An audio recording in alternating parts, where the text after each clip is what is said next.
Going Are we live. live? We're live. Okay. Hey, YouTube. Welcome to the May San Jose Astronomical Association Imaging SIG meeting. It is my great pleasure tonight to bring a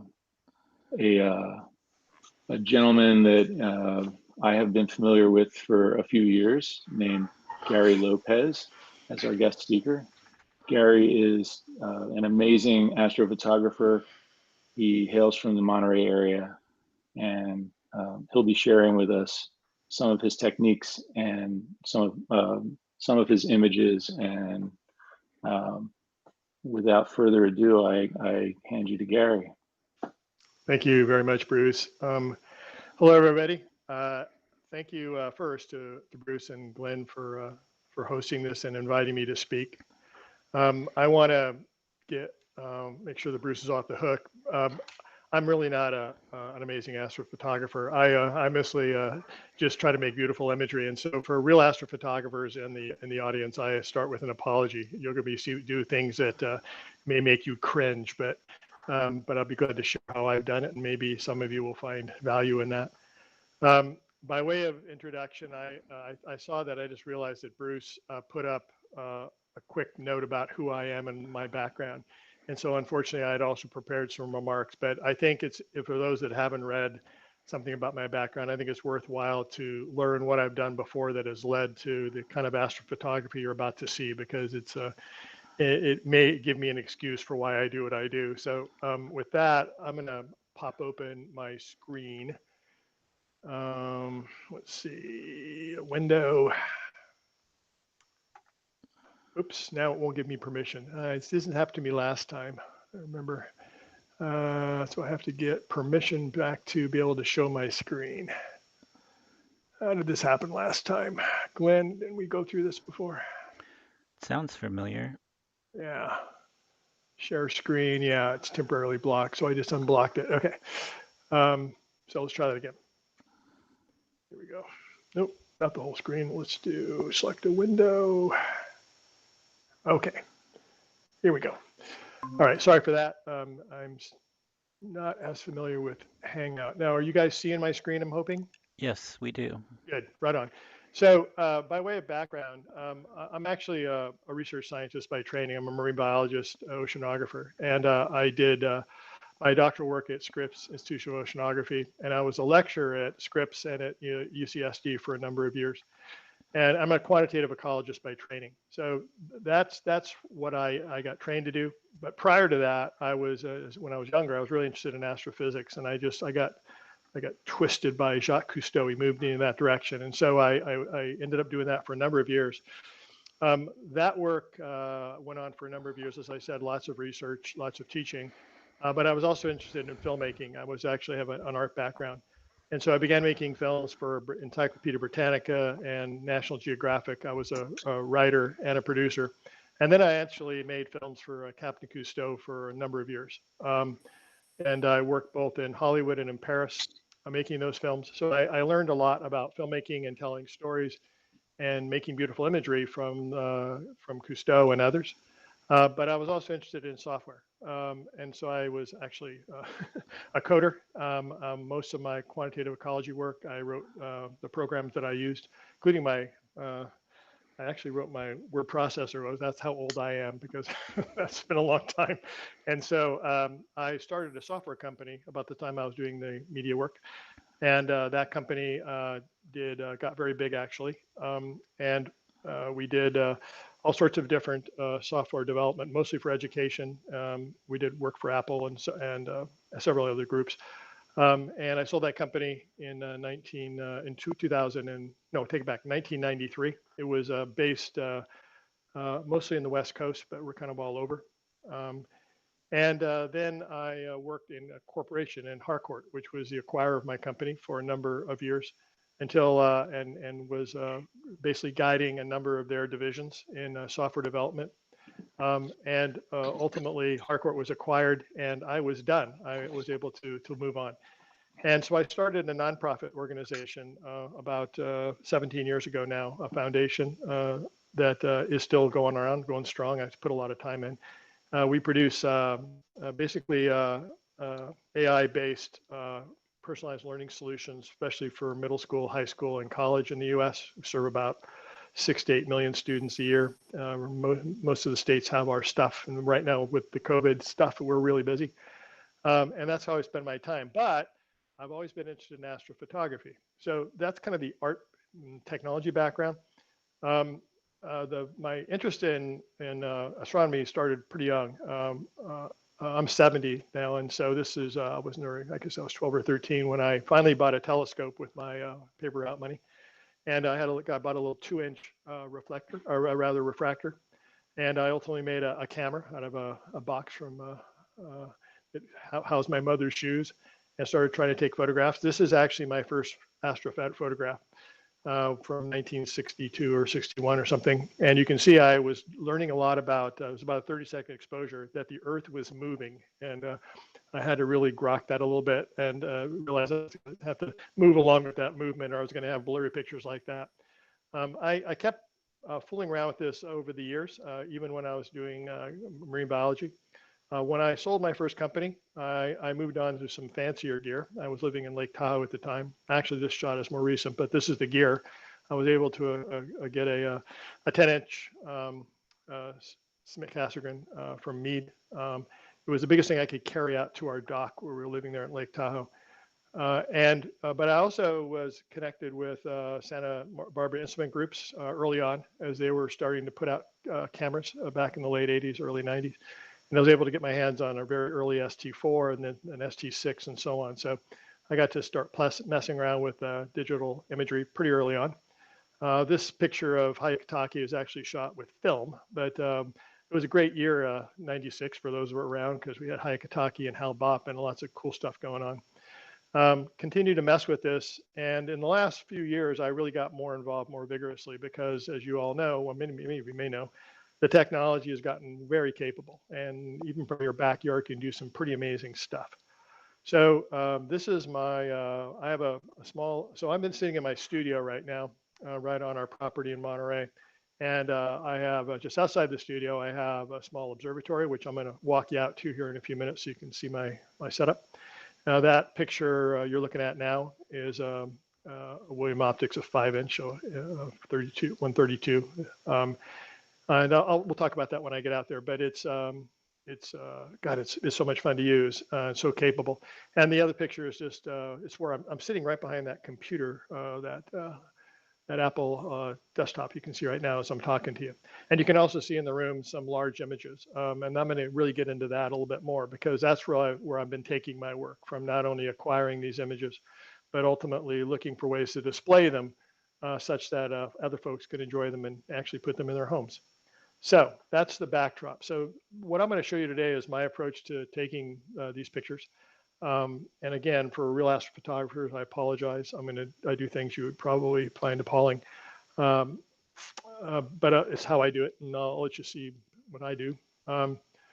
If you want to look at my stuff, I invite you to go to www.garylopezphotography.com. It's the website I put up to display my work, and you're welcome to look at it. And I'm going to go there later in this presentation.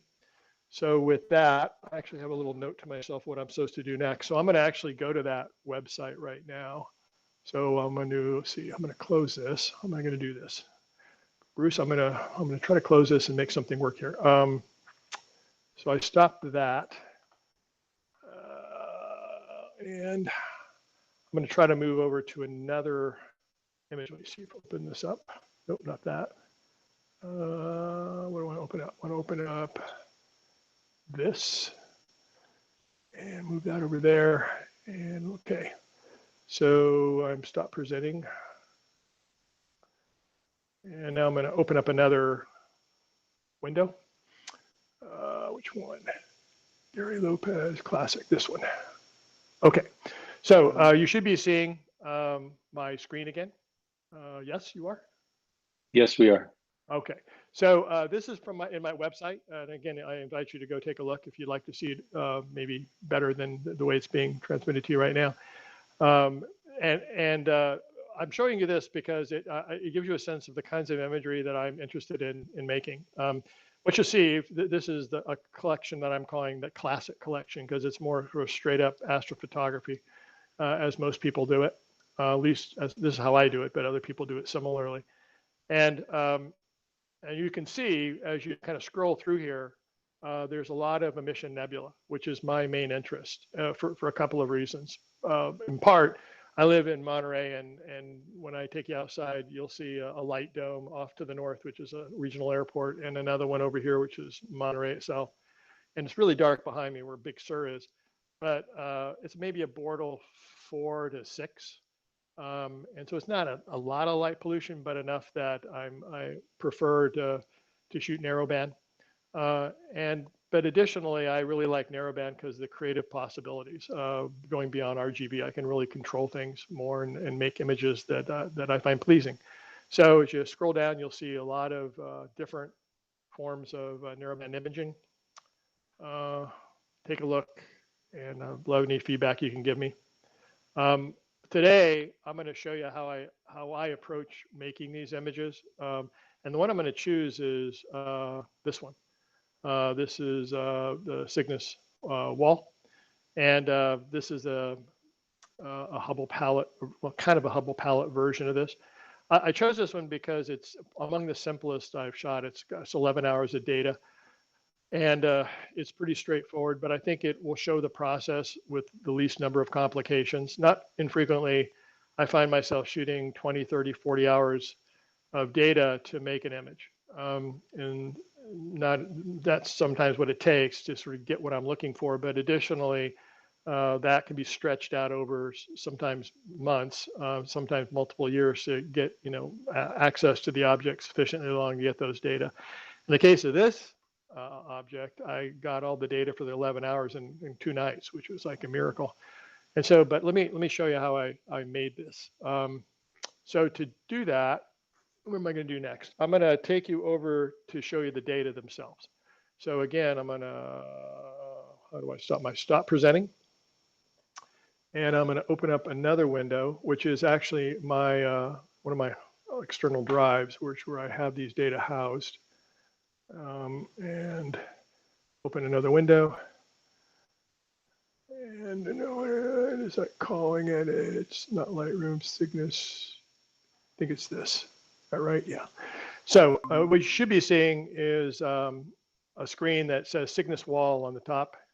And then you should also be seeing a couple of folders that have dates on them, July 10th, July 13th, etc.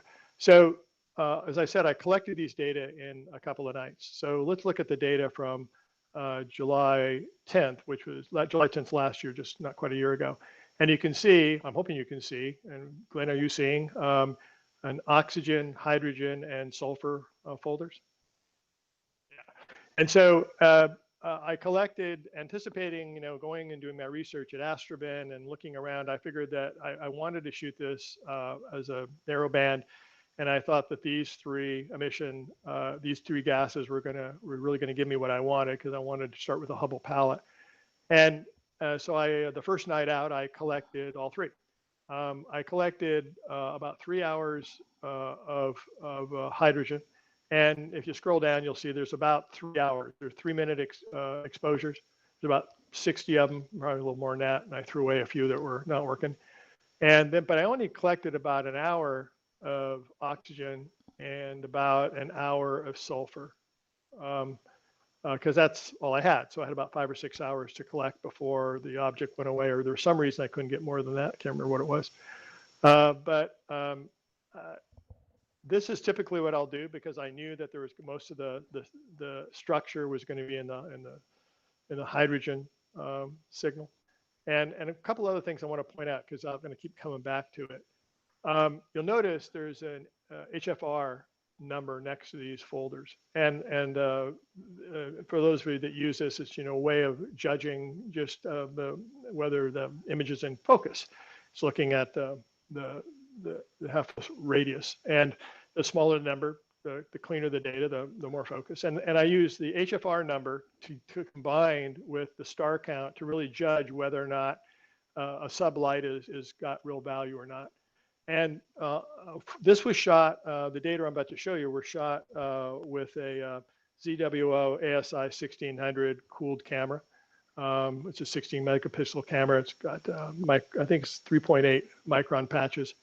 But it also, with that William Optics FLT 132, that 5-inch refractor, which I'm about to go show you. And in my experience, if I can, with that combination here in Monterey, if I can get data that's in the low 2s for the HFR, that's pretty good. So this is pretty clean stuff for my experience here. And I will tell you, these data were even better than that. It's less than 2.3. I had a lot of data that were in the 1.8, 1.9. So it was some pretty clean stuff for me. So I was pretty excited about that. So what I would typically do at this point, now that I have these data, is I go take a look at it. And I do that by going over to PixInsight. And let's see. Boy, man, I'm going to have a lot of open screens here. Glenn, you're going to hate me. Put that away. Put this away. So bear with me, everybody. I'm opening and closing stuff here. So I'm going to open up that. Okay. So I'm going to change screens again. We're going to go over to PixInsight. Stop. And now I'm going to open a new screen. PixInsight. Here we go. So you should be seeing a new window, a PixInsight window. Yep. This window, PixInsight window, is showing you a project, this particular project, the Cygnus Wall project. And I probably like most of you, I keep all the iterations and experimentations I do in creating the image, and I rely on PixInsights to keep that project for me, so I can go back and look at things and experiment.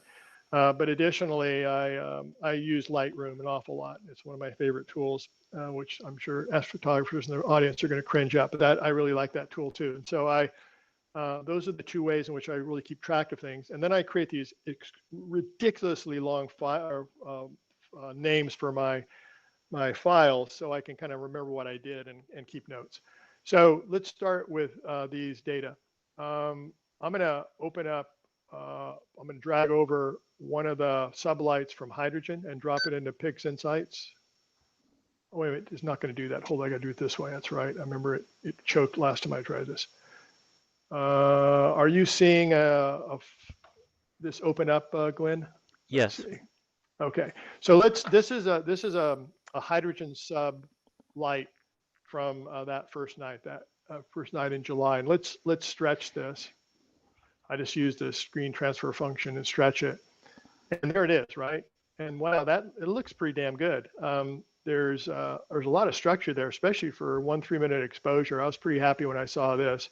And if you dive in there and look, it's pretty clean. It's got a lot of noise because it's only 1 3-minute exposure, but man, there's a lot going on there. It's really kind of cool. And you can just see a lot of structure even with this. Now let's look at the hydrogen and see what we got there. So this is a hydrogen sublight. We'll stretch it. And now that is not as much signal, but here's something interesting right away. We pull these side by side. I don't know if you can see this. So what you see is there's the Cygnus wall and the fan coming out from the Cygnus wall, this fan structure in the hydrogen data. But look here on the oxygen, that wall really isn't represented, but the fan is.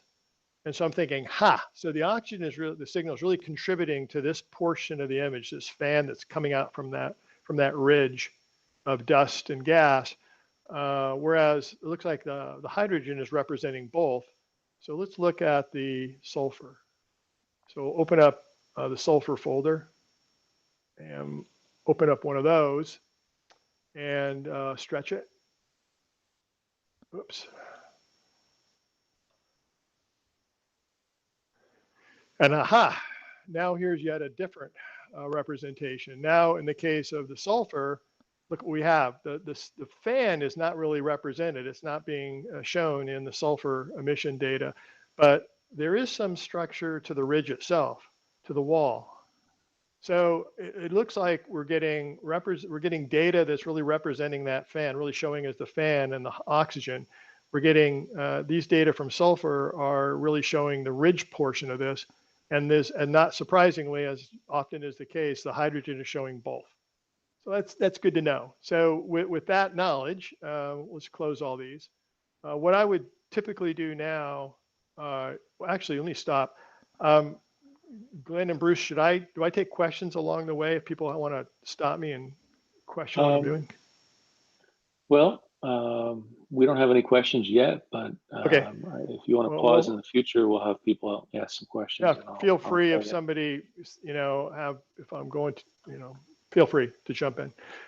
So what I do is at this point now I stack each of those data sets and see what I have. So in the case of the hydrogen, this is 1 day of data, and it looks like this. And so that's 3 hours of hydrogen, and that looks damn nice. That's just clean stuff. I like that a lot. Looks really good. And here's the oxygen. This is about, what do we say, about an hour? Not too bad for an hour, but you can really see that fan is well represented there. And then finally, here is the sulfur. And again, now you can really see in that sulfur data that strong signal showing the ridge. And yeah, there's some contribution to the fan as well. So those look really good to me. That's a great start. And so what I would also do at this point is I'm going to actually build an image with this 5 hours of data and see where I am, because it'll help me plan what I do next, where I put the energy, how I collect the next set of data, because ultimately it's trying to get me to a certain place here. And so when I stack this, it looks like this. And I use in PixInsight, I like to use pixel math for everything. And so I use pixel math. This isn't actually the formula, but I use pixel math and using the Hubble palette approach, using red is represented by sulfur, green by hydrogen, and oxygen is blue. And when you do that without any weightings, this is what those first 5 hours of data look like. Nice, really nice. So at this point, I would actually take it another step. I would now start to move this in the direction of the more classical Hubble palette colors that we've all grown to enjoy, those golds and blues. Now, I would move this over to Photoshop to do that typically, because I use selective color and start moving this into the color that I'm looking for. But for whatever reason, I think this was the time when I was experimenting with Lightroom to see what I could do with it. And so I actually moved this into Lightroom. And let me show you what that looked like. So again, I'm gonna move you to Lightroom. I'm gonna take this image, what I'm showing you right now, this 1 day of SHO representation, and we're gonna move it into Lightroom. Okay, and how am I going to do that? So I got to close this and move this. Where am I? Back here somewhere. There I am. Okay, so I have a lot of screens open, everybody. So I'm having trouble finding myself. There we go. So I stopped that. Now I'm going to move over to a Lightroom window. There it is. Okay, so you should be seeing Lightroom now. And so this is the image we just took from PixInsight. And again, you can see in my filing, my naming convention, this is SHO 1 day. It's a TIFF. And so it turns out, I don't know why I was doing this, but I was experimenting to see what I could do. And I ultimately decided to see if I could move it to the colors I wanted. Using in Lightroom, if you're familiar with it, among the tools you have is an SHL color tool where you can slide back and forth on hue, and you can change saturation, you can change luminance, etc. So using the hue tool, I began shifting this in the direction that made sense for getting the Hubble colors I wanted out. So first, you'll see the sliders over here change. You're going to see the green slider shift and you see it's shifted all the way over to the yellow side. And so now we just went from this greeny stuff to this more goldy stuff. See that? And then we're going to slide the yellow slider all the way over to orange, a little bit more, the colors we expect. Yeah. The orange Gary, a little bit more. Yeah. Sorry to interrupt, but just so you know, we don't see your sliders, or at Oh, least I'm not seeing your bummer. sliders. Wait a second. Let me see. Are they off the Yeah, screen? they are not on the screen. Oh, really? Oh, that's too bad. So you're not seeing this whole application then, huh? No, I'm not Well, sure if you have dang. to share that Wonder window, why. or maybe share your entire desktop instead of just Let's the try one that. screen, Yeah, or one maybe. window.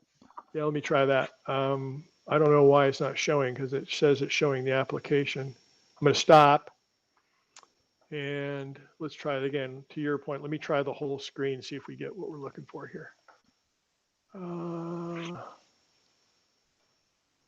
Entire screen. Oops. So how about now? Yes. Right on. Now Okay, we see everything. Right on. So no, that's a good tip. We got for Lightroom, we got to show the whole thing. So let's go back to the beginning here. So this is what the imported image looks like. And then when we slide the green slider, so the sliders are over here on the right side of the screen, and I have the cursor over it right now, where we have hue that we're about to slide for each of these values. And we do green first. You can see the slider jump over from the green to the yellow side or orange side. And you can see how this thing gives a more gold hue and so forth. Now the yellow to the orange get a little bit more gold, and so on and so forth. And as we pop through these, you'll see it starts to be more representational of maybe the more familiar Hubble palette. Are you seeing that, Bruce? Yes. Okay, right on. And so it turns out you can do this, but it's not quite the same, but I liked it, so I just kind of kept going. And then for me, I started doing various calibrations of the colors to pull them into the right color temperature, again, by hue. And there's a point where I start messing with the contrast to pull down some of the cloudiness and maybe do a little pull back a little bit dehazing without actually trying to hit any of the subtle structure. And then I started messing with saturations, and I'm just kind of popping through here. And if we move over here, you can see these sliders shifting with these changes in saturation as I'm trying to tweak out the colors to get them closer to what I was seeking. And then, running between the vibrance and saturations, and ultimately I exported it when it looked like this. And as I recall, I brought it back into PixInsight, I believe, and messed with it a little bit more. Because at this point, if you dive in here and look, let's take a quick look where we are. So I like the colors, but look what happens. See all this color noise? See that kind of blue blotchiness and all that? That's part of when you make these shifts in moving the palette in the right direction, whether it's in Lightroom or it's in Photoshop, you start creating color noise. And so now it's time to see if we can pull that back a little bit and see just what we have left. If we pull back the color noise, how much actual noise is there left with only 5 hours of data? So for me, what I like to do to test that is to go back into PixInsight. Okay, and let's see. I'm going to run back there again. I'm going to stop this, stop that, and open up that PixInsight folder again. Window, PixInsight. Here we go. And so I put this over here. We'll put this away, and I imported it, and it looks like this. And I'm not going to show you this. Let me see. Yeah. So this is what it looks like when it got imported, like this. And what I did was so if you get in here and look, you can see that color noise. You see that kind of blotchiness. And so what I did next to see if I could pull that color noise down, but also add some definition, was I typically will lay a luminance layer over this of whatever the best data is I have. And in this case, the best data, as you know from my earlier comments, was that hydrogen. So I created a luminance layer out of the hydrogen, And let me show you what that looks like. So there we go. So here's that hydrogen data, but I did a couple of things to it to clean it up a little bit more. You can see it's been masked here. Let me back it up. I think that's right. So it started like this. Oh, no, it started like this, not too far back. And as you dove in, I could see a little bit of noise. And I thought, well, maybe I can clean up that graininess a little bit. And the way I would typically do that is kind of a two-step process. I will use a multi-median transform to get that fine level noise. And I don't know about, well, if you guys have used this tool, but you can really mess with this and really get the noise reduction down to the scale of whatever it is you're working on. In the case of this image, it's really fine scale noise. So you really have to fool around with these settings to get to the right scale for the pixel mapping to get the noise down. So you fool around with this, but I'm also, this is a Luminance layer, so I'm really targeting Luminance rather than some other aspect of this. And upon applying this, what I was also doing is I was actually masking it. So I would protect the parts that I didn't want to be affected by the noise and start knocking back the structure. So I was, let's see, wrong direction, go this way. I masked it and to protect that structure. And then I ran the multi-scale median transform to pull down that. But then after that, I would reverse like for example, at this point, let me see where the mask is. If you expose the mask, right now the mask looks like this. When I ran the multi-median transform, I had masked it this way because I'm trying to expose. So the red is the masked sections, the unmasked is the darker sections. I'm trying to get rid of that color noise that we saw out here in these areas. And but then once the color noise is knocked back, I want to pull back any of the fine structures I've lost. So I will typically reverse the mask at this point, go back to here to protect the areas I just hit with multi-median transform, multi-scale transform, and then I'll hit it again with deconvolution, this tool. And just tighten up all the exposed sections, which you can see are primarily I'm really tightening up is this ridge of gas here, all that fine structure we want to get back. So when that's done, we have this really tight luminance mask. I use LRGB, again another. It's a way of combining signal. And in this case, I turn off the RGB and just leave the luminance turned on. This is a cool tool. I like it because you can change the lightness and saturation of this application of the luminance, and you can also, it has a chrominance reduction feature that you can turn on to really knock it back. And so when you do that, it goes and you apply this again with this first day of hydrogen data. And that's now been cleaned up. It goes from looking like this to looking like this, and it looks a little cloudier. But if you dive here and look what happened to the look of this. See all that? Can you see that blue blotchiness and kind of chopped up look? Yep. Yep. So you hit it and boom, look at that. And so it's possible at this point you may want to hit it with something else to tighten it up, like maybe going back to hit it again with deconvolve, but it looks pretty good to me. And as I recall, I exported it again back to Lightroom, and then I cleaned it up a little bit further. So I won't drag you through that again, but I guess the point is that it looked pretty good. What? Couple quick questions. How did you create your mask?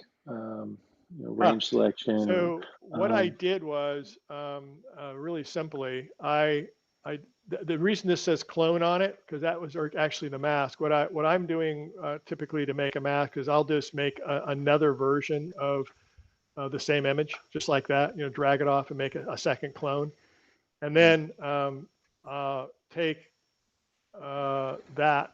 Oops. And drag it over the original image like this, and boom, you got a mask. Okay. And then you can invert it over here. You see them up here on the top here. You can invert it either way you want to use it. And you can also turn it on and off. And you know it's on and off. You see the brown indication on this tab goes from masked is this reddish brown. When you turn off the mask, it goes away. Yeah. Okay. Does that make sense? Yes. When you used deconvolution, you said, right? Or was it? I use deconvolution, yeah. I use multi-scale median transform to try to get to the fine structure and get the noise away. But then I'll hit it with deconvolution to try to tighten up, pull some of the structure back. Do you use a basic set of settings consistently with deconvolution, or do you get a point state function to do that? I will do the default with deconvolution, unless when I use it, I get something weird. Like what you can often get with deconvolution is you'll get rings around stars, and so there's a D-ring feature you can turn on.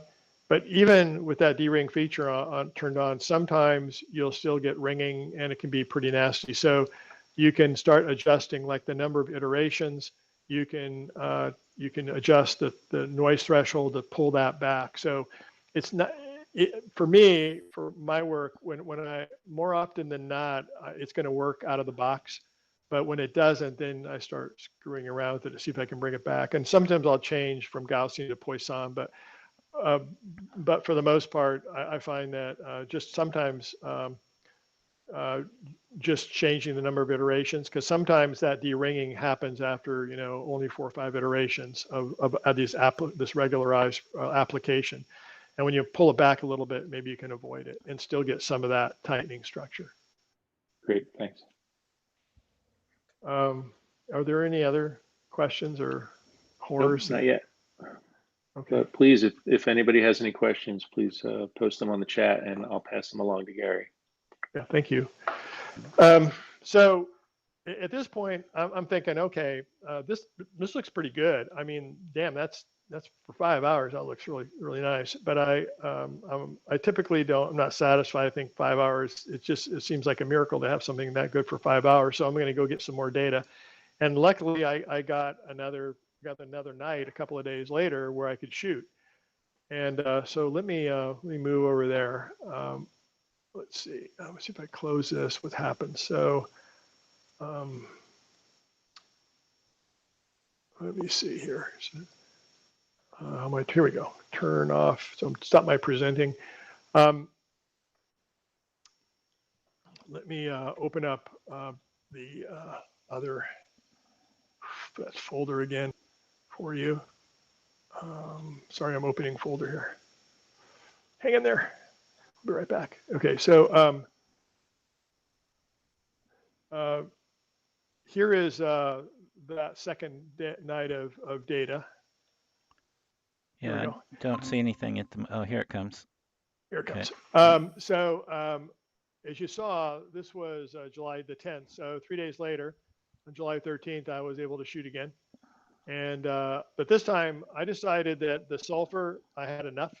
In part because when I compared the sulfur and the hydrogen, I realized it looked, for the most part, the structure I was seeing in fine detail in the hydrogen was represent. The sulfur fine detail was represented in the hydrogen, so I didn't have to go back and do it again. I wasn't going to miss anything that I thought was important by not having sulfur.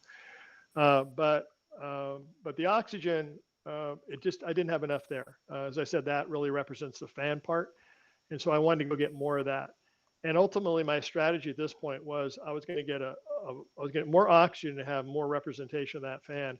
But I was really going to only count on the oxygen and the sulfur for color mapping, and all the structure was primarily going to be coming from the hydrogen. I was going to use that as a really fine luminance mask to get all that structure back.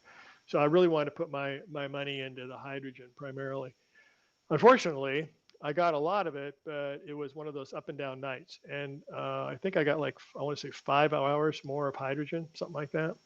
But you can see, well, you can't see, but the HFR jumped way up. It was up to 3.6, and that was the highest. Most of it was under 3, like 2.8, 2.9, but it wasn't as good as that first night, not nearly as good. And so it was disappointing because now I had a lot of it, which meant that I could get rid of the noise we had in that first night's data without having to use the multi-scale median tool or and then having to go back with to deconvolve it, which might mean I'd be able to keep that structure cleaner without having to mess with it. But man, with this high HFR, maybe not. And the same thing was true of the oxygen data. But you know what? It didn't. I only took an hour of it. I wasn't as worried about this because I was just going to use it for color mapping. It didn't matter if it wasn't quite clean because I'm just going to lay this really good luminance layer over it to bring that structure back. It was just to tell me where that signal was going to be color mapped. So I wasn't concerned about that. But now it brings you back to a real question about how you use these data. At least it does for me. And that brings me back to PixInsight. So let's see, we'll open that up and move this over here. And with PixInsight, no, yeah, PixInsight, I could just show that as an app. Yeah, okay. So stop presenting that. Open this window. PixInsight. Okay. So you should be seeing PixInsight again. And let's close this one day. Now here's the 2-day data, and this is now 2 days of data, not just the 2-day data. This is combining day 1 and day 2 all together. And when you put them side by side with the number first day's data, you start to say, maybe that's getting a little bit soft. I don't know if you guys can see that, which you're here in the room with me, you can see it, but it starts to look a little bit softer. And you're going, I think I've cleaned up some of the some of the noise. If we get in there deeply, you can see that the noise is better, right? This is the 2 days of data. This is the 1 day, and you can see there's less noise. But look at these stars. Look how soft they are around the edges, right? And you're going, you know what that is? That's that HFR data that's over 3. That's not good. So you at this point you start thinking about strategies for keep keeping the noise down, but at the same time you really don't want to lose that magnificent structure we got on the first night. So all you can do, what I do is I just start experimenting, and so I just basically did it again. I stacked the 2 days of hydrogen and the 2 days of oxygen and the 1 day of sulfur, and registered everything, and then made a new image, an SHO image. And so to remind you, the other one looked like this. This was day 1. This is 5 hours of the data, just one, and this is now all the data from both nights. So you got about, I don't know, I think 11 or 12 hours of data in total here with this second image. And you can see, I don't know if you can see it, but it looks a little softer. To me, it does.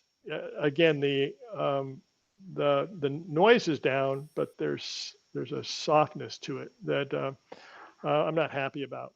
So I did the same strategy here as I did in the day 1.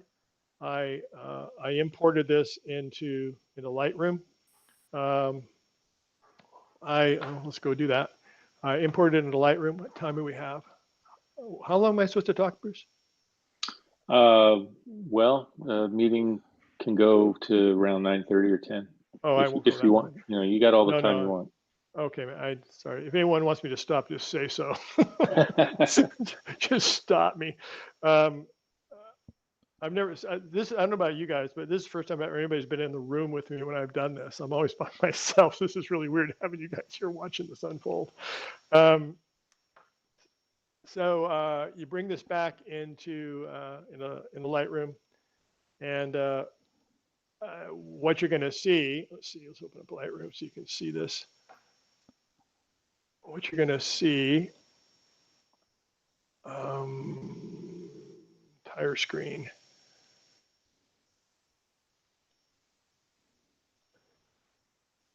There. Wow, what a pain. Okay. So what you're going to see is those data here. So this was this is the 2 days of data, and I won't make you go through the horror of watching this transform itself, but it goes from here, we just brought it from PixInsight, and ends up here. See that? And so it's the same technique of changing the hues and saturations to get to this point. I brought this back into PixInsight, and I laid another luminance layer on it, and I brought it back in, and it looks like this, like that. And then again, I clean it up in in Lightroom here, and it ends up looking like this.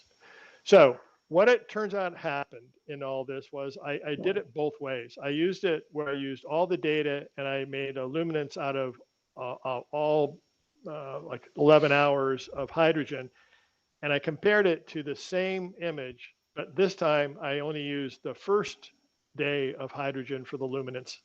And for me, it was that just using just that first really clean day of hydrogen made all the difference. I was able to retain the structure and still get rid of the noise, and it really made a big difference. So I think that's part of what I'm learning in doing this. I often hear from other astrophotographers that the more data is always good.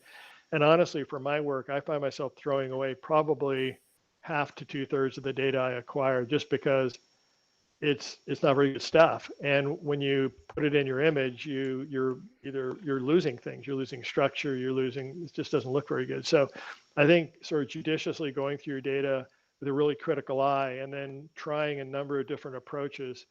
And it always comes back to what you're trying to accomplish. For me, having the detailed structure really matters. And then ultimately, I find myself more often than not relying on the primary signal for that structure, and then almost everything else in the image is just color mapping. And so I don't spend a lot of time acquiring it because I'm just going to lay over it anyway. I'm going to stop because I'm talking like a crazy man. Are there any questions or any comments anyone wants to make at this point? Yeah, and let's Go ahead, Glenn. for the YouTube, I was saying let's remember to take a breath because they're 10 seconds behind us. So when we ask for questions, we need to wait and see if. Okay. But go ahead, Bruce. We'll wait for a moment here. Yeah. I was wondering if you use any tools for evaluating your quality of your images, of your subs, or if you just use blank, or what is it that you do to weed out the stuff that you don't want to use? I start with I use a Sequence Generator Pro as the tool for acquiring the data, and the Sequence Generator Pro throws off HFR and star counts, at least the way I've set it up. Before I look at anything, Bruce, I check that first. And when I have HFR that's out of range, or typically HFR alone is not enough. If you have a low HFR, you got to make sure you have a high star count, because it may just be a low HFR because it's foggy or something. So low HFR and high star count, and I keep it. Anything that falls out of a range that I'm sort of setting for myself with the data set, I don't even look at it. I toss it. And then I take everything that remains and I actually import it into PixInsight, and I don't even use Blink. I look at each one of them individually, and I actually look at it pretty carefully before I choose it. So it's a really tedious process, I guess, come to think of it. Just listening to myself say that, it sounds tedious. But I will do that, even though there may be several hundred, just to give my best chance of having something that's really tight. So it's I guess I'm ballparking it, Bruce. Okay. In a painful way. So you're having SGP put that in the file names, that information, or? Yeah, I am. Isn't that scary? So like in this one, you can see that it's 2 days of data. You can SHO 2 days, Lightroom color. I did all this stuff in Lightroom. Came back, PixInsight. I hit it with 1 day luminance mask that had this done to it. So my file, ultimately, I will often exceed the number of characters allowed for a file name. And I'm trying to keep track of what I did, because it can go on for a long time. And then I have to start a new convention. But I just find that I'm just getting old, I guess. My memory is not so good that I can remember all the stuff I did, and not infrequently the order I use really matters, and this is a way I can keep track of it. I'm sure there's a better way to do it. People that are actually smarter than I on this call can tell me how to improve that. Well, my question, that's interesting information. My question was a little different though. So you said Oh, sorry. that SGP throws off was your term, the HFR and the number of Yeah, stars. So it does. it in file names or in fit setters, or how Oh, does? I'm sorry. In the log for the event or for the session. Oh, okay. Yeah, the if you look at the event session and the data from that, it will give you those data for each of the images acquired. Okay. Yeah. Okay. I've seen Yeah. Chuck's astrophotography on YouTube Chuck's on? do something similar. Oh, Chuck's not on this He call, is he? no, Chuck's not. I don't think Chuck's on this call. It's hard to tell from here, but I have seen him use a box that he pops up while he's Yeah. doing his acquisition, and it has all of your recent images line by line, Yep. and he can pick and choose which ones to knock out. And Yeah. you know, I have a graph of HFR and stars when I do it, and you know, I also sometimes will zap something Yeah. that way, but. Yeah, I mean, for me, after a few years of doing this, I've just begun to, that's kind of what I fall back on to really make all my determinations. And I don't know if there's a better way, but that's what I'm up to. Let me move back to PixInsight, because I want to show you that at this point, often for the imagery I make, I find myself going back and considering whether there's a different way to make the image, a different approach. In the case of, let's see, how do I get through this here? Get this out of the way. Are you seeing my PixInsight window right now? Yes. Okay, right on. So in the case of this, you saw how that ended up, and I like the look of that with what is kind of a pseudo Hubble palette. But I thought I'd try a few other things with these data to see what I come up with. And so one of the things was I stacked it. And built an HOO image where hydrogen is the red channel and oxygen is both the green and the blue, and it looks like this. But I also tried another one. I don't know if you guys know Steve Milne's work, but Steve put out a formula, a pixel math formula, where he combined all three sulfur, oxygen, and hydrogen into a different pixel math configuration that approached something that is more natural, something that if you were looking through just an RGB approach to this, it would look more the kind of colors you might expect. And so that's what this is. This is using Steve Milne's formula in pixel math. And I went, yeah, that looks pretty good. I kind of like the way that looks. So I imported that back into Lightroom, did all the same stuff, and I brought it back in, and it looked like this. And then I hit it with the luminance again, and ultimately it ended up looking, like this, which I really liked. That's actually one of my favorites. And so it had remarkable dynamicism to it. It just pops off the screen. It has tremendous three-dimensionality. And so I think the reason I'm showing you this is that these are the same data as we use for the other approach. Yeah, but sometimes you get structure and dynamics in the imagery and other aspects of that really reveal more in the image just by the approach you take to showing it, how you stack these data. And this is, I think, a perfect example of this. It just makes a huge difference. Anyway, with that, Lightroom, I won't drag you back into Lightroom. I think you've been tortured enough. So let me, if you guys are okay with it, it's kind of dark outside. I can turn off a light. So this is if there aren't any questions about the processing, I'm going to show you my rig so you can just see where I get this stuff, because I've had a couple people ask me about the observatory I built, so I can kind of show you what it looks like in real time here. Is that okay, Bruce? That's fantastic. Yeah. Okay. So Yeah, I answered a couple questions in the YouTube chat for you. thanks. So yeah. Thank you. Like, how tall am I? Or Yeah, what that you're using Sequence Generator. Somebody wanted to know what the acquisition program was, and yeah, Sequence Generator Pro. Yeah. yeah, Alan Fan had a question about. Oh, Alan's on? Oh, damn. I want Alan on. Damn it. So everybody, Alan Fan may be the best astrophotographer in the world, and he happens to live in San Jose. Oh no, this is embarrassing. Alan, you should be doing this presentation, not me.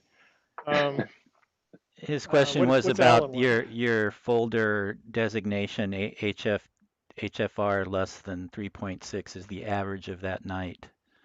And the average of that? No, that was just everything. Oh, that was the that max. Number. Yeah. Yeah. I misrepresented the sorry. answer. Yeah. Everything that was the max. I have somewhere else I can tell you what the average was, but for me, it's always some balance. And actually, I will stack multiple times to see if I add more and more higher value data, what impact I'm having on the image, especially when I get down to the details that I'm trying to reveal. So there's a cutoff at some point. Sometimes I get away with numbers that seem pretty high, but it doesn't really impact the structure I'm trying to reveal. Other times I throw away a ton of stuff. I've had nights where I've thrown away all but 10 or 20% of it. It's a tragedy. Talking about detail, anybody take a look at Alan Pham's imagery. It is mind-bendingly good. It's the best I've ever seen. So I'm going to turn off the camera, and I'm going to walk over to another camera. I have my cell phone. I'm hoping it's still working.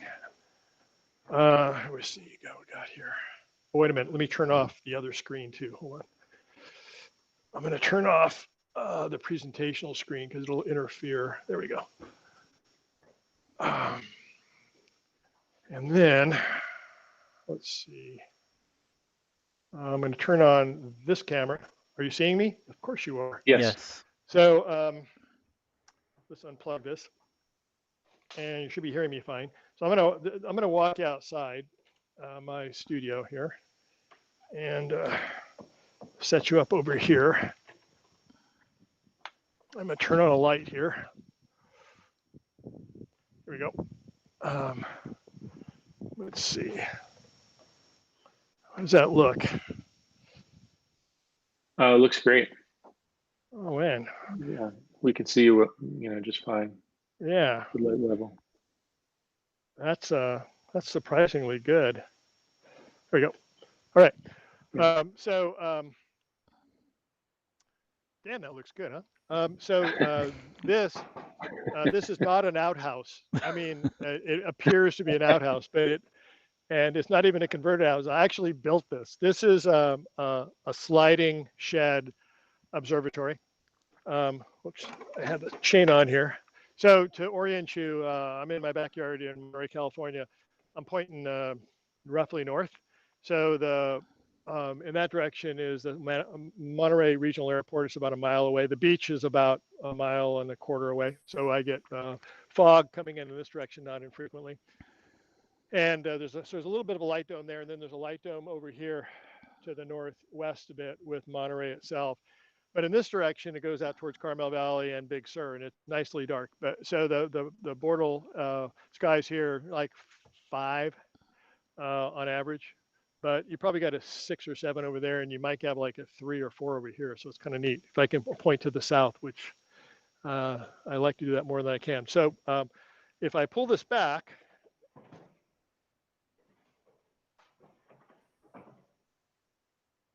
There we go. Are you seeing this? Yep. We are seeing it. Nice. Okay. So this drops down. I won't bend it down now, but here's the rig.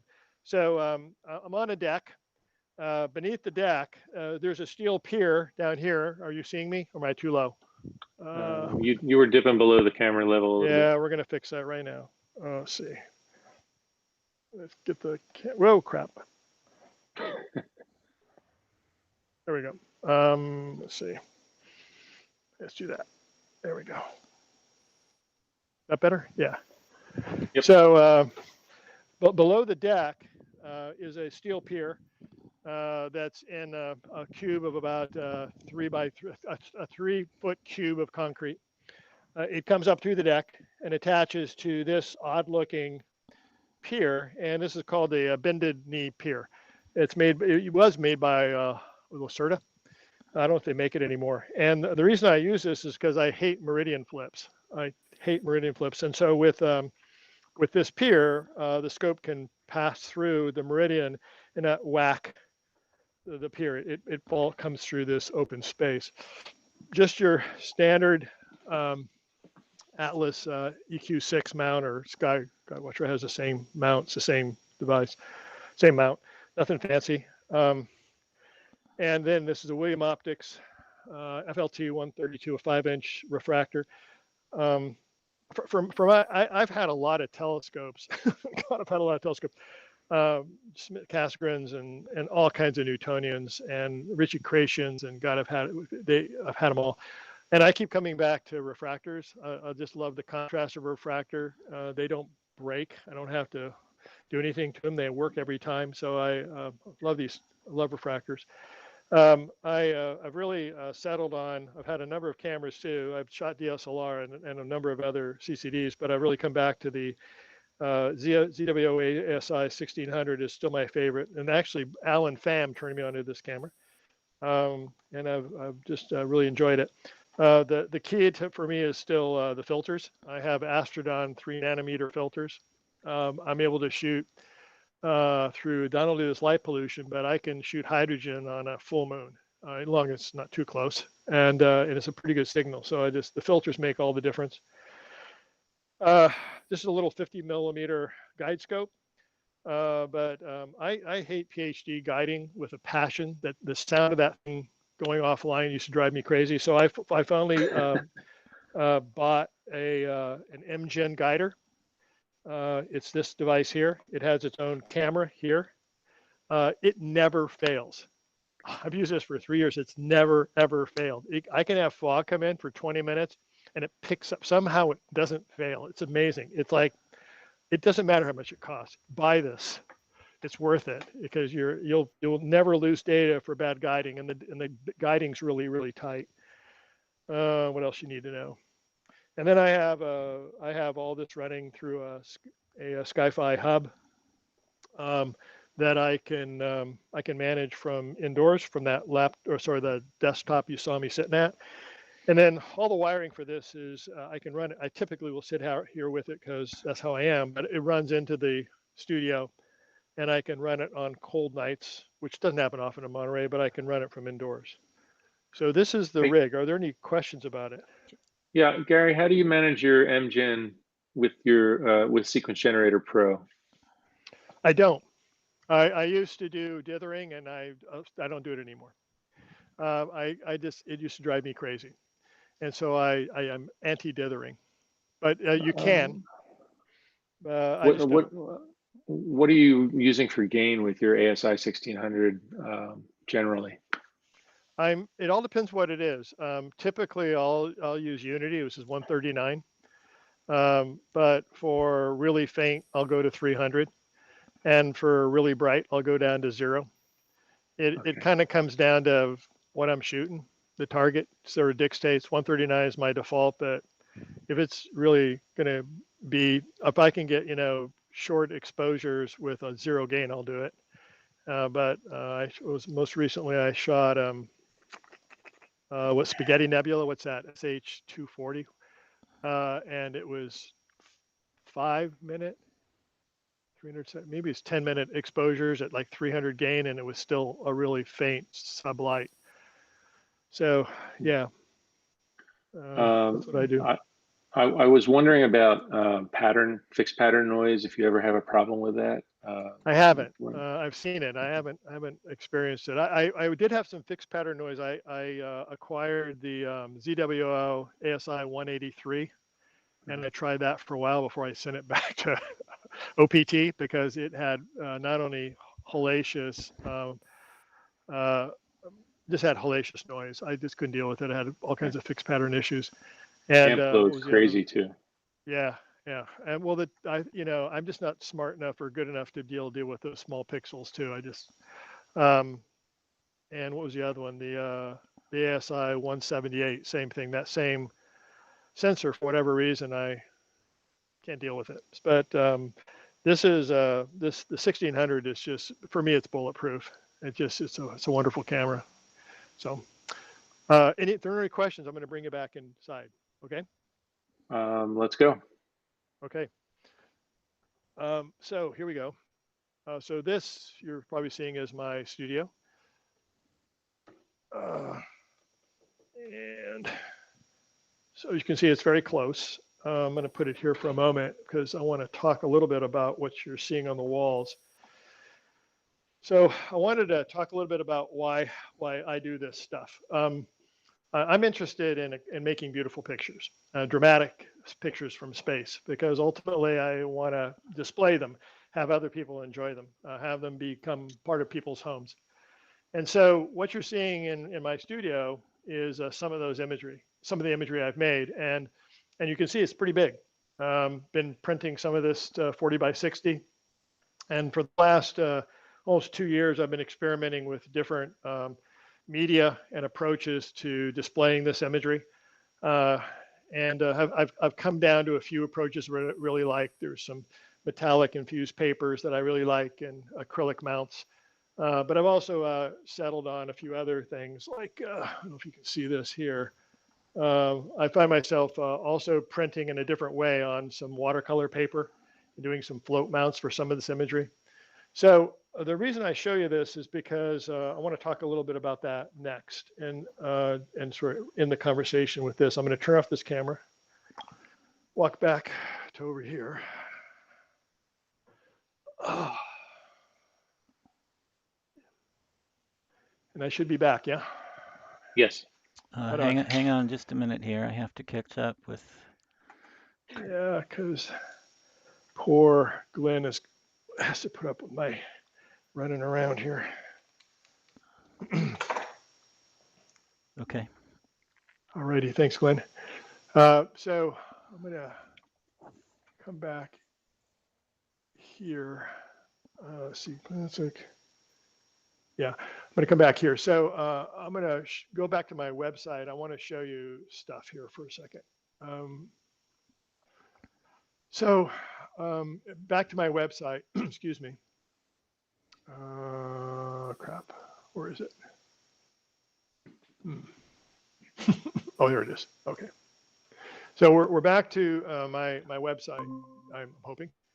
And what you're seeing is that same collection of imagery that I spoke of earlier. And as I said, my interest is primarily emission nebula, not only because I find them easy to shoot, but they give me a lot of creative control on palette and a lot of other things where I can reveal and structure and a lot of things and compose pictures in certain ways. And so you can see there's probably nothing here that shocks you. It is kind of like the stuff you've seen other people do.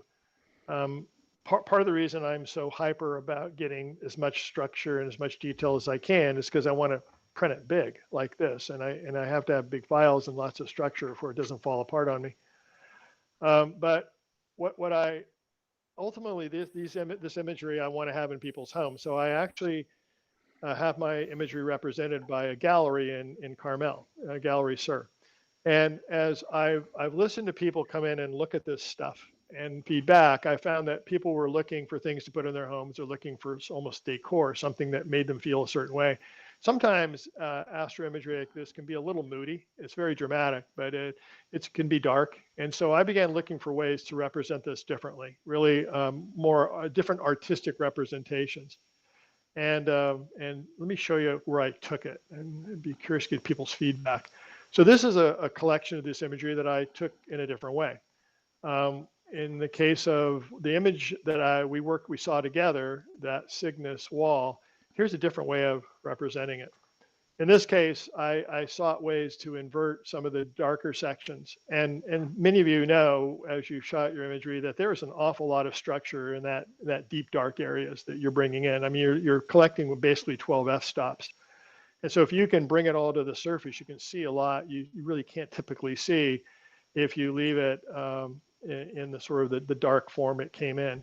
And so in the case of this imagery, I've sort of been working on these new processing approaches in which I could invert sections of it and really reveal a lot of that deep structure you can't typically see. In the case of a lot of this, as you can see, I've taken the stars out because sometimes I find them a bit distracting.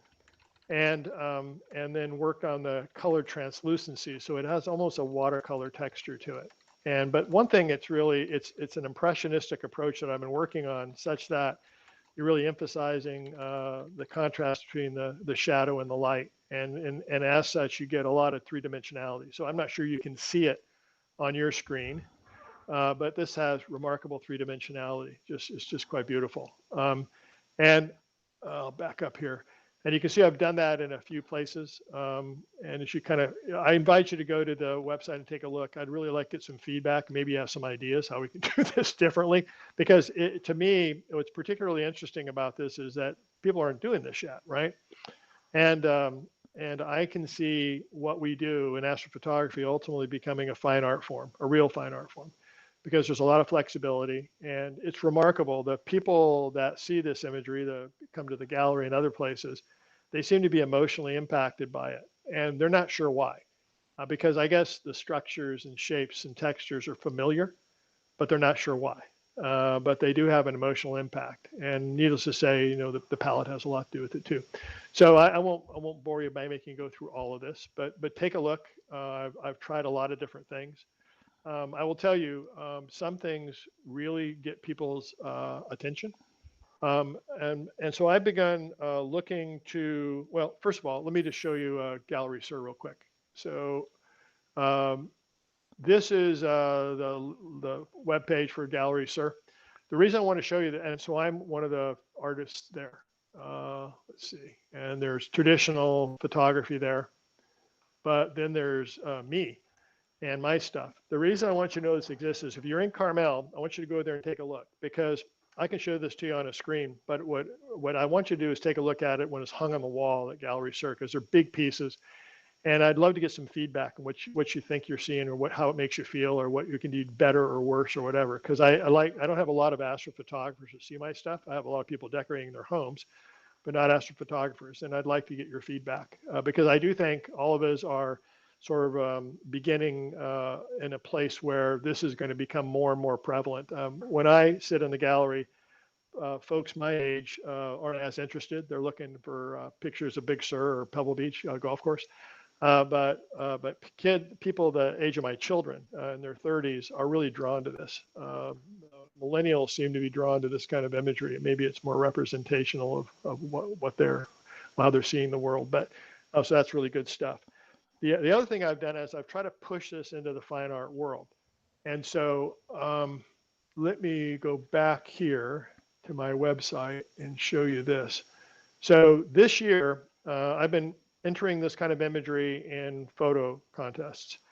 This is the International Color Awards. They've had it for a couple of decades now. And it's your traditional photo contest, except it's big. It has, this year it had 6,100 photographers from 73 countries put in their stuff. It has a lot of categories. I put in 6 of these images into this contest. And amazingly, I got 4 nominations and 2 awards. And it's the first time they've given awards to astrophotography. I guess my point is, I think we're breaking through. People are starting to represent this. It's just mind-bending that they see this as something worth really paying attention to. So take a look and consider your own imagery. Consider putting it in and getting it out there and seeing if we can start to get a movement here for astrophotography really being a legitimate fine art form. And because there's a lot of, I mean, think about this. This is so brand new. Anything we do is brand new, really. I mean, it's brand new territory. We're not just doing, Weston and Ansel Adams retakes, reboots here. This is brand new stuff. The last thing I want to show you is this. If any of you are doing this kind of work, there's a movement right now called the Artist Support Pledge, and it's was started by an artist, Matthew Burrows, in the UK. He's a painter, a couple of, almost 6 weeks ago now. And the way it works is you put your work up, you sell it for no more than $200, and when you have $1,000 of sales of your work, you take $200 and you give it to another artist. You buy some of their work to keep the money flowing in the art community. The one thing Shelter in Place has done, among the many terrible things it's done, but one of the things that's unfortunate is that it's closed all the galleries. Galleries aren't open. And a lot of artists, that's the only way they make their living. So I suggest, so they've generated, actually, this is a little bit old, they generated about almost $30 million so far by this for artists to keep things moving. I ended up joining this about a week ago. And I decided I was going to give 20% to another artist, but with the remaining 80%, I'm giving it to the Monterey Food Bank. And I'm happy to say that inside of 48 hours, I generated almost $3,000. So with selling my stuff at like $100 a throw for a small print. Oh, actually, that's an exaggeration. I sold a lot of small prints, but then I had people go to the Gallery Sir and buy some big stuff, and I was able to give that to the food bank. So if any of you have interest in supporting this and you want to put your work up, do it.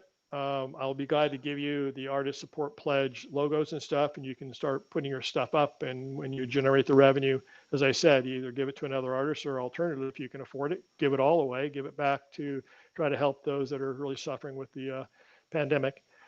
And if anybody likes this imagery, I invite you to go to Gallery Sir and tell them I sent you, and they'll give you a 30% discount on my work, and you're welcome to do that. And I will tell you, anything that you buy from my gallery for at least the foreseeable future, I will be donating to the food bank. Make sure everybody is as best as we can to take care of people. And with that, Bruce and Glenn, I think I am finished. Wow. I want to thank you for coming and showing us all this amazing work and pointing us in these great directions. If anybody has any questions, please ask them now. Gary, I think when we were on the phone earlier, you mentioned that you're in a couple other galleries as well. Yeah, I'm in a gallery in Colorado, and another one in the East Coast. And those are I'm not there very much. The main gallery is the one here in Carmel, and the reason I like that gallery is because I can go there on weekends and talk to people and start to get feedback from folks. I think you guys might be surprised at how our work impacts people. It surprised me. I thought, for the most part, it would be people like us that really like this imagery, but I've been astounded at folks who have no clue what they're looking at, but they find it compelling. And they're not just trying to match the color for their couch when they hang it on their walls. There's something about it that seems to move them. And then when you are able to tell them the astronomy, what the natural history is of what they're looking at, it just has even greater impact. That one imagery I showed you, that image of the Cygnus wall, it's hung in the Gallery Sir next to another image of high view of Big Sur, the Big Sur coast. And there's real similarities in those two structures. They look like rugged coastlines, right? Except, one is just down the street and you're looking at a half a mile of beach. And in the case of this, you're looking at a structure that's 20 light years long. But in both cases, the shape is caught, cases wind and waves are shaping the Big Sur coast, and you have star energy shaping this dust and gas. So there's all these parallelisms that when you describe this to folks, they get whacked out, man. So I'm just really excited because all of us can now, with these tools, make some remarkable stuff. And like I said, this is brand new, man. Anything we start to move into that's a little unusual, it may be for the first time. No one's ever made an image like that before. So I invite you all to participate in that. Don't just make the same old stuff. Try something different. Thank you very much. Unless you're Alan Pham. If you're an Alan Pham, keep doing whatever the hell it is you're doing, Alan. It's the best I've ever seen. I agree. He's amazing. Hopefully he'll join us sometime like this. Alan should be your your your guest speaker. your website is GaryLopezPhotography.com, right? Yes, it is. Okay, all right. I think that's it for now. Thanks, everybody. Thank you so much. Glenn, we were going to talk about a couple of announcements. Oh, yeah. Do you Let's want see me to where I have this drag stuff. that over, or do you have it? I think I have it somewhere. Let's see here. Well, I do have it right here. SJAA Astronomy more events Okay. coming. Okay, so Let me. Friday the 22nd, this Friday, we have Astronomy 101, Sights of the Cosmos, Intro to Astronomy, which will be an online event. It's a meetup. And if you click on, if you go to the meetup for this Imaging SIG meeting and you go to the bottom and you follow the link for SJAA events, for more events, you'll see the upcoming events. There's another one on Saturday that is called the Armchair Star Party. It's an online virtual star party. We're going to have a few imagers. Hopefully the skies will cooperate, and we will be going to a number of different targets, and we'll have people talking about what we're looking at as we stack images live. And let's see what else. We'll also be Solar. going over Oh, sorry. a lot of other things. Yeah, it's okay. Solar observing on Sunday at 2 o'clock in the afternoon has been actually moved to the 24th. Yeah, the 24th. And Sunday there's a astro imaging workshop that we're going to be participating in. Glenn is going to be doing some presenting on a number of topics related to imaging, and we will we'll be there. More live stacking, hopefully. Yeah, if the More weather's live good. stacking. Yeah. The weather is it comes and goes as far as the forecast right now. I think the weekend actually looks pretty good, so let's keep our fingers crossed. It's been a rough winter in a number of ways. Anyway, thanks everybody for coming, and we'll see you soon at one of our other events. All right, take care.